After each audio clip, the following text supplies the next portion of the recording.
He sat in the back of the class like he always did, quiet, focused, and ignored. Malik Johnson had been at Lincoln Middle School for 6 months now, and in all that time, not once had he been chosen to read aloud, answer a question, or lead a group.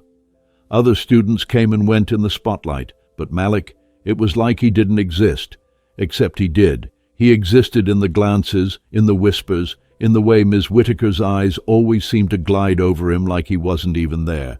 Everyone said Ms. Whitaker was strict but fair. Parents loved her, administrators praised her, but Malik saw what others didn't, or maybe what they didn't want to admit. She wasn't fair, she was strategic. The kids she called on were always the same, white, loud, confident. The ones she pushed forward looked a lot like her. And the ones she ignored? Malik was always at the top of that list. Still, he never caused trouble. He never talked back. He got straight A's, kept his head down, and let his notebook become his best friend. It was the only place he could really speak. He'd tap his pencil to a rhythm only he understood, sketching tiny music notes in the margins of his math homework, lyrics between social studies, facts. It wasn't just a habit, it was his lifeline. That Tuesday morning started like any other. Malik walked into class, slid into his seat by the window, and pulled out his folder. The bell rang, and Ms. Whitaker stood at the front of the class in her usual navy blue blazer, one hand on her lesson plan, the other clutching her coffee like it was part of her body. Her voice rang out sharp and controlled as she greeted the class. "Let's settle down. We're continuing our section on American history today. Open your books to Chapter 6. Malik opened his book and immediately started reading ahead, already familiar with the material. He loved history, but not how she taught it. Flat, filtered, and always avoiding the hard parts. Still, he paid attention. Always. Not because he wanted her approval, but because he refused to let her silence him, even in the smallest ways. And then something weird happened. Ms. Whitaker kept glancing at him, not in the usual cold, dismissive way. There was something else in her eyes, like she was waiting for something. Malik noticed, but didn't react.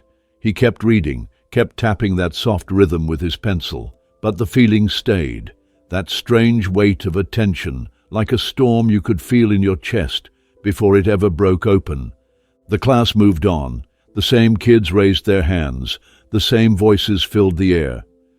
Malik stayed silent, not because he didn't know the answers, but because he'd stopped expecting to be heard. The bell rang at the end of class. Chairs scraped, backpacks zipped, students began to file out the door, but then, "Malik," Ms. Whitaker's voice rang out, sharp and clear. "Stay behind a moment." He froze. So did half the class. They all turned, some out of curiosity, some with smirks, already assuming he was in trouble. Malik didn't move at first. He looked up, met her gaze for a split second, then calmly gathered his things and walked to the front. She didn't look angry. In fact, she looked amused. "I overheard you the other day," she said, leaning slightly against her desk. "In the hallway, you were talking about your father." Malik frowned. "What about him?" "You said he played music, piano, I believe?" He hesitated, unsure where this was going. "Yeah, he's a jazz pianist." There it was, that subtle curve of her lips, not a smile, something colder. "I figured as much. You have the look." "The look?" She didn't explain, just gave a small shrug, then nodded toward the dusty upright piano in the corner of the room. Malik had barely noticed it before. It looked like it hadn't been touched in years. "Tomorrow," she said, "you'll be playing something for us." Malik blinked. "What?" "The piano. You said your father plays.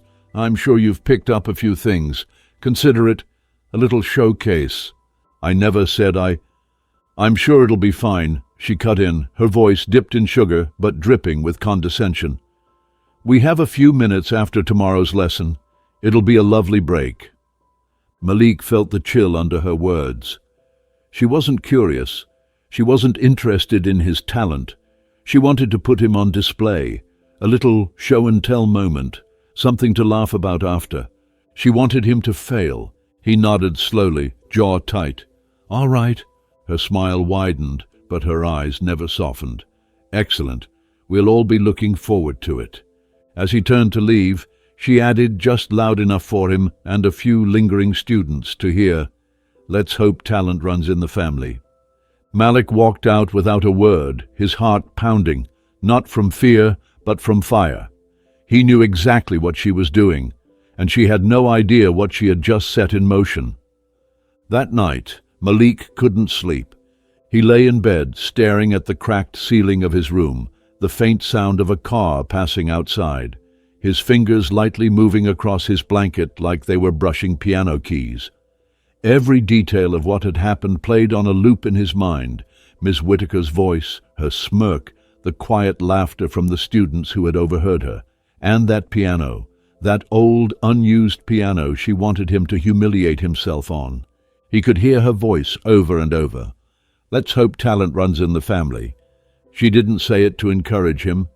She said it to set him up, to make him a punchline. But what she didn't know, what no one in that room knew, was that Malik had been playing piano since he was 5 years old. His father had taught him, not with sheet music or scales, but by feeling, by listening. Jazz, blues, gospel, even classical. Malik could play it all. Music wasn't a hobby, it was how he breathed. He closed his eyes, and for a moment he was back in his father's studio, sitting beside him on the old leather bench. The keys beneath his fingers were warm, the room filled with the rich smell of coffee and vinyl records. His father would hum melodies while Malik repeated them, note for note. "You don't just play, son," he would say. "You tell a story." But tomorrow he wasn't playing in that warm room. He was walking into a trap, a setup. Still, Malik didn't feel afraid. He felt something else, a kind of deep, burning calm that told him this was his moment, not hers. By morning, the school buzzed with anticipation. Word had spread faster than he could have imagined. Whispers trailed him in the hallways. People he'd never spoken to before stared openly. "You're the piano guy now?" one kid asked, smirking as Malik passed. "Hope you don't crash and burn." He didn't respond. Tyler, the only classmate who ever really talked to him, leaned over before first period and whispered, "Man, you didn't tell me you played." Malik didn't answer right away. He just looked at him, his expression unreadable. "I guess people don't ask," he finally said. As the final bell rang and students filed into Ms. Whittaker's classroom, Malik could feel the energy in the room was different, charged. Everyone pretended to be casual, flipping open their books or whispering about the weekend, but their eyes kept drifting to the back corner of the room, to the old upright piano that sat half in shadow, half in expectation. Ms. Whittaker entered like she always did, confident, composed, sipping her tea with the same smug rhythm, but her eyes went straight to Malik. "Let's begin," she said, voice sweetened with that same fake politeness. The first half of class dragged on. She droned through the lesson like nothing was different, but everyone was waiting. They weren't here for a lecture. They were waiting for the main event. Malik tried to focus, but the words blurred together. He couldn't hear anything over the sound of his own heartbeat and the imagined notes of the song he'd been practicing in his head since the night before. Then, 20 minutes before the bell, Ms. Whittaker closed her textbook with a soft thud. "Well," she said, turning toward the piano like she was announcing the halftime show at a football game, "I believe we have a performance." She looked at Malik, eyes gleaming. "Whenever you're ready." There was no warmth in her tone, just expectation. The room went silent. All heads turned. Malik didn't move right away. He sat still for a moment, then slowly rose to his feet. The floor felt different beneath his shoes, like every step mattered now. Some students snickered under their breath. Others leaned in, ready for a show. The ones who expected him to fail were the loudest, without saying a word. He walked past row after row of desks, his eyes forward. No fear, just purpose. The piano loomed ahead, its surface dusty, some of the keys yellowed with age. He reached out, lifted the lid, and sat on the bench. He took a deep breath and placed his hands gently on the keys. They were colder than he expected. A hush fell over the room. Even Miss Whittaker looked surprised by the quiet. There were no laughs now, no whispers, only tension so thick it felt like the air itself was holding its breath. Malik paused. He didn't rush. He let the silence build until it was almost too loud to bear. Then he began. The first note rang out like a whisper through the storm, soft, deliberate. Then came another, then a cascade of melody that drifted through the classroom like a breeze cracking open a window in the middle of winter. It was a blues riff, heavy and soulful, the kind his dad used to play when the world felt too quiet. Malik's fingers moved like they'd been waiting for this moment their whole lives. He played not with effort, but with truth. Each chord told a story. Each run up the keys carried weight. He wasn't just performing, he was speaking, in a language none of them had expected him to know. The students sat frozen, jaws slack. Some leaned forward, eyes wide, trying to understand what they were hearing. This wasn't a stunt. It wasn't cute or funny. It was powerful. Even Miss Whittaker's arms, once folded tightly across her chest, now hung slightly looser at her sides. She didn't speak. She couldn't. And Malik? He never once looked up. Because this wasn't for them. This was for his father. This was for every time he raised his hand and was ignored. For every time someone looked at him and only saw limits. For every unspoken, "You're not enough." He played with precision, with fire, with grace. And when the final chord rang out, deep, clear, final, it hung in the air like a truth too big to deny. He lifted his hands off the keys and let the silence return. Only now it wasn't empty. It was full. The silence after the last note wasn't like the silence before it. This one felt thick, like something alive was moving through the room, weaving between desks, pressing gently against every student's chest. No one spoke, no one shifted. It was like time had frozen just for a second, and no one dared be the first to break it. Then, from the back of the room, a single clap. Slow, hesitant. Another joined it, then another, and then suddenly the classroom erupted into full applause. Loud, echoing, spontaneous. Tyler whistled low through his teeth, shaking his head in disbelief. A girl near the front looked stunned, mouthing, "What just happened?" A few students who had smirked earlier were now leaning toward each other, whispering fast, animated, eyes still wide with shock. But Miss Whittaker didn't clap. She stood by her desk, her arms once again folded tightly. Her face, normally composed with quiet superiority, was caught in something unfamiliar, something uncertain. Her lips were pressed together in a firm line, her brows pulled ever so slightly. It wasn't anger. It was something she couldn't quite name. Malik stood from the piano slowly, calmly, as if he hadn't just turned the room upside down. He didn't bow. He didn't smile. He simply walked back toward his seat, head held high, letting the sound of applause wash past him like it didn't touch him. Because it didn't. He didn't need their cheers. The music had already said everything. The clapping began to die down, but the energy in the room had changed. The students weren't just impressed. They were shaken. They had seen something that shattered what they thought they knew about him, and about her. Ms. Whittaker finally spoke. "Well," she said, her voice clipped and unusually quiet, "that was unexpected." The room shifted. Students glanced at each other. A few rolled their eyes. Tyler turned in his seat, clearly waiting for her to say more. "That's it?" He seemed to be asking silently. "Just unexpected." She moved on like nothing had happened.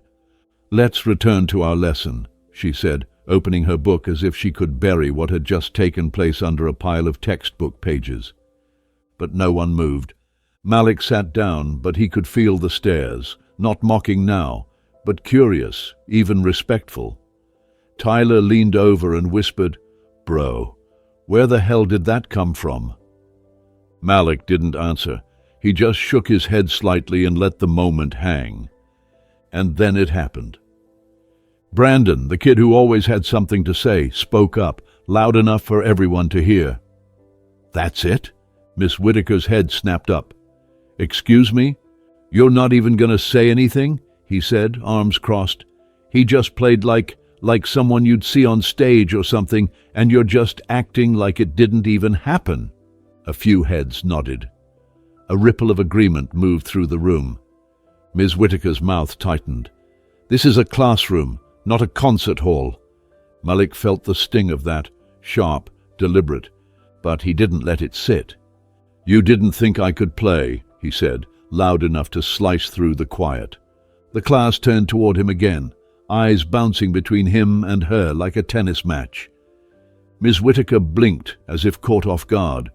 "I gave you a chance to share your talent." "No," Malik said, calm and steady. "You gave me a chance to fail. You were expecting me to embarrass myself." Her face froze, the silence around her building. "You wouldn't have asked Madison to play, or Tyler, or Brandon," he continued. "You asked me because you thought you knew what would happen. You wanted to prove something." She opened her mouth, closed it again. The class was deadly quiet now. "That's enough," she said finally, her voice sharper this time. "Sit down." "I am sitting," Malik replied. And that was when it became clear. For the first time all year, she wasn't in control of the room. It wasn't just the music that had thrown things off. It was the truth that followed it. The way Malik had named what everyone else was too nervous to say. The way he'd stepped out of the corner she'd tried to keep him in and refused to go back. He looked around at his classmates, some still wide-eyed, some slowly nodding. And for the first time, he didn't feel invisible. He didn't feel like the background character in someone else's story. He felt seen, and Ms. Whitaker knew it too.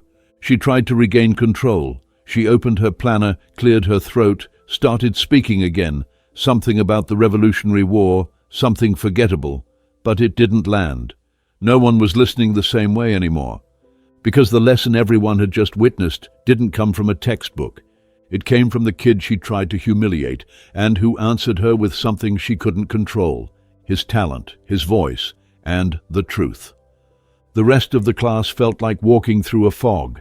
Ms. Whitaker tried to carry on, flipping pages and calling on students, but the weight of what had just happened lingered in the air, thick and undeniable. The room wasn't the same, and neither was she. Her words came quicker now, almost mechanical, like she was trying to outrun what had just unraveled in front of 30 pairs of eyes. But no one had forgotten. They couldn't.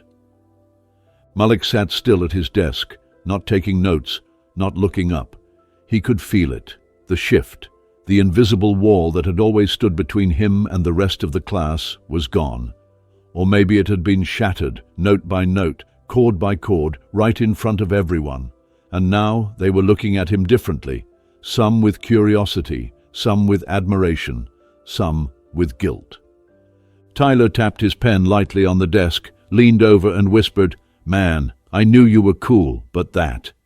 He shook his head, half laughing, half stunned. That was something else. Malik didn't answer. He just gave a small nod. He wasn't in the mood to celebrate. Not yet. Because Ms. Whitaker still hadn't acknowledged what really happened, and everyone knew it. When the bell finally rang, the classroom exploded into movement. Backpacks zipped, chairs scraped, chatter returned like someone had flipped a switch. But the conversation had changed. "He's been playing like that this whole time." "Dude, that was insane." "I got chills." Malik stood and slung his bag over his shoulder. As he walked toward the door, Ms. Whitaker's voice followed him once more. "Malik." He stopped and turned, his expression unreadable. She looked at him like she wanted to say something, really say something, but couldn't find the words. Her mouth opened slightly, then closed again. Her jaw tightened. "I hope you understand that this is still my classroom." Malik blinked slowly. "I know." There was no anger in his voice, just calm, like he'd already made peace with something she hadn't even begun to face. He turned and walked out without another word. In the hallway, Tyler caught up with him, still shaking his head. "You flipped everything on its head, bro," he said, grinning. I swear people are going to be talking about that for the rest of the year." "Let them," Malik said, his voice low, almost peaceful. "I didn't play for them." Tyler raised an eyebrow. "You gonna play again?" Malik thought about it, thought about the way the keys felt under his fingers, the way the music had filled the room and changed everything without him even needing to say a single word. "Yeah," he said softly, "I think I will." That afternoon, he walked home with a lightness in his step he hadn't felt in months. The sun was low, casting long golden streaks across the pavement, and the world felt different.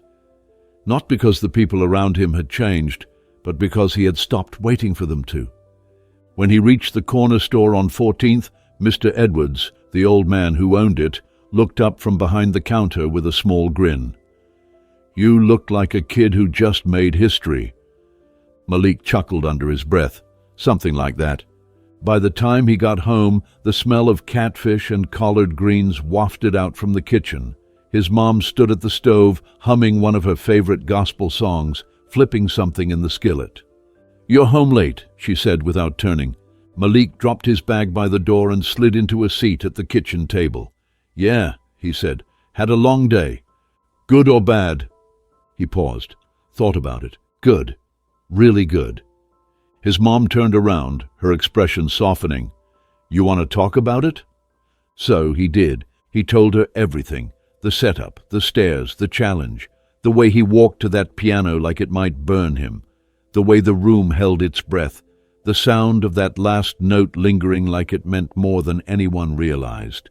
She didn't interrupt. She just listened. Her eyes sometimes narrowed, sometimes shimmered, but always stayed locked on him. When he was done, she reached across the table and took his hand. "Sounds like you made her uncomfortable," she said softly. "I think I did." "How do you feel about that?" He took a breath. "Like it was supposed to happen." She smiled then, not a big beaming smile, but one filled with something deeper. Pride, maybe, or understanding, or both. The next day, things weren't dramatically different, but the change was there, humming underneath everything. In the way people looked at him, in the way some students who'd never even said his name before suddenly nodded at him in the hall. In the way Madison, quiet, cool Madison, who never talked to anyone outside her little circle, walked over during lunch and sat across from him without asking. "You've been playing since you were little?" she asked. "Since I could reach the keys," he said. "That was crazy. Like, I didn't even think that old piano could sound like that." "It usually doesn't," Malik said with a small smirk. "Guess it needed a reason." Tyler leaned over from a few seats away. "Man's been holding out on us," he said, laughing. "Next thing we know, you'll be playing in assembly or something." "I'm not doing it for attention," Malik said. "I know," Tyler said. "That's what made it hit harder." Across the cafeteria, Ms. Whitaker passed by, tray in hand. Their eyes met for the briefest second. This time, she was the one who looked away first. Malik didn't chase her gaze. He didn't need anything from her, not anymore. Because he'd already said everything that needed to be said. Some lessons don't come from books. Some moments don't need permission. Some truths, especially the ones you try to hide, will always find a way to rise. Ms. Whitaker spent the year looking past Malik, but after one song, she would never look through him again. Maybe she'd never admit it. Maybe she'd never apologize. Maybe she'd keep pretending nothing had changed. But that didn't matter, because Malik knew now. When someone tries to silence you, when they try to define you with their narrow view, the best response isn't anger, it's clarity. Let your gift speak louder than their assumptions. Let your presence demand recognition. And when you finally take up the space they tried to deny you, make sure they never forget what it sounds like.